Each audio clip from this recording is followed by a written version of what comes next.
Welcome to the course Introduction to Programming and today's topic, starting with debugging.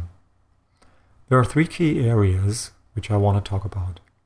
The benefits of using the debugger, how we have to prepare our program in order to use the debugger, and how to launch and control the debugger.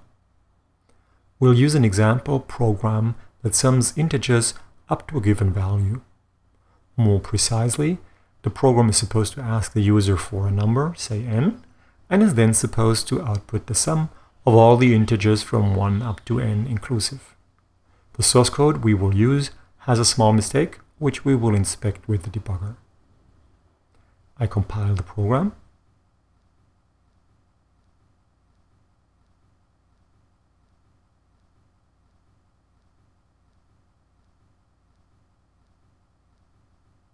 When I run it, I am asked for a number. I enter 3 and get the result 3, but of course the sum of the integers from 1 to 3 is 6. I enter 4 and get 6, but should have gotten 10.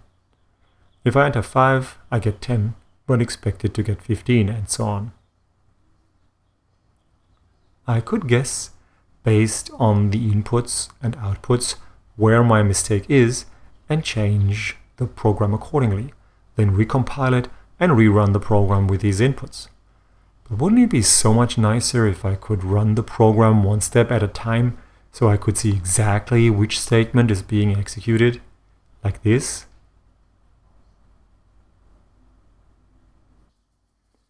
We will see that this and more is what the debugger provides. I will talk about the steps you have to take to start debugging a program. How you need to prepare the program, how you start the debugger and load the program, how we start running the program in the debugger. I will explain the information that is displayed in the various panels that the debugger shows, and I will show you how to navigate the execution of the program. A program that we can run is in machine code, but as the name implies, machine code is in a form suitable for the machine and not for humans to read. Machine code is entirely binary. You can think of it as looking like this. The binary representation can be represented as assembly language instructions. This makes it somewhat more readable, but we're still miles away from our goal of debugging at the source code level. The machine code does not normally contain any information about the source code from which it was generated. There's no information indicating from which source code line a machine code instruction was generated, and neither is there information connecting memory locations to variable names.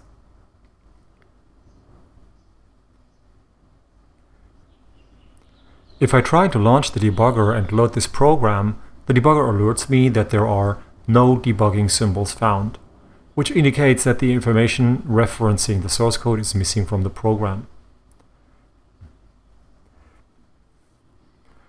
But if we tell the compiler to prepare the program for debugging, this information is included in the executable program file.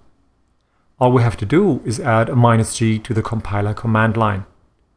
We can still run the resulting program as before, but it now contains the extra information needed to support debugging. Now when I start the debugger, it finds this information. To activate all the information panels that I want, I go to the menu GUD, then GDBMI, then Display Other Windows. I go to the source code panel, and there I click in the light gray area to the left of a line. This puts a red octagon on the line where I clicked. It symbolizes a breakpoint. Every time the execution of my program reaches a breakpoint, the execution is paused so that I can inspect the state of my program. Breakpoints are also listed in the panel at the bottom right. In the top left, I can enter commands to control the debugger. Here I now type run to run the program until the execution reaches a breakpoint. The middle right panel is for input and output of my program. I click on it to activate it and enter 4. The top right panel shows the values of the local variables at the point at which my program is executing. The middle left panel shows the source code with the breakpoints. In that panel, a black triangle to the left of a line indicates the next instruction to execute. For every instruction, I ask myself, how will the values of my variables change? And what will be the next instruction? At the current point in the execution of our program, the while condition will be evaluated. This will not change any variables. And since the value of x is 0 and the value of n is 4, the condition will be true and the next instruction will be the first instruction of the loop body. At the GDB prompt, I issue the command n to make the debugger go to the next instruction. And as you can see, the black triangle goes to the first line in the loop body. This line will write to the variable sum, but since the new value is the same, we see no change. And the next line after this one should be the line incrementing x. If I just hit enter at the GDB prompt, the last command is repeated. Of course, after incrementing, I expect x to have the value 1. And I expect the next line to be the condition of the loop again. Since the current value of x is 1 and therefore less than the value of n, the next line will again be the first instruction of the loop body. Now we add that current value of x to the value in the variable sum. So sum will have the value 1 and the next instruction will be the one incrementing x. It goes on like this. 2 is less than 4, so we go into the loop body again. We add 2 to sum, resulting in the value 3 in sum. We increment x to 3 and go back up to the loop's condition. The condition is still true, and so we go into the loop body. Add 3 to sum, resulting in the value 6 there. Increment x, it will hold 4, and the condition will be next. It is no longer true, since x is now equal to n, so the next instruction is the output instruction following the loop. That instruction will output the text total, followed by a colon, a space, the value of sum, and a new line. The next instruction after that will be the return.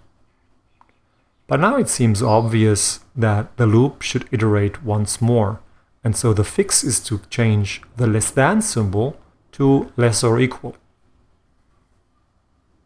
I change the source code, recompile, then run the program again. It's working correctly now.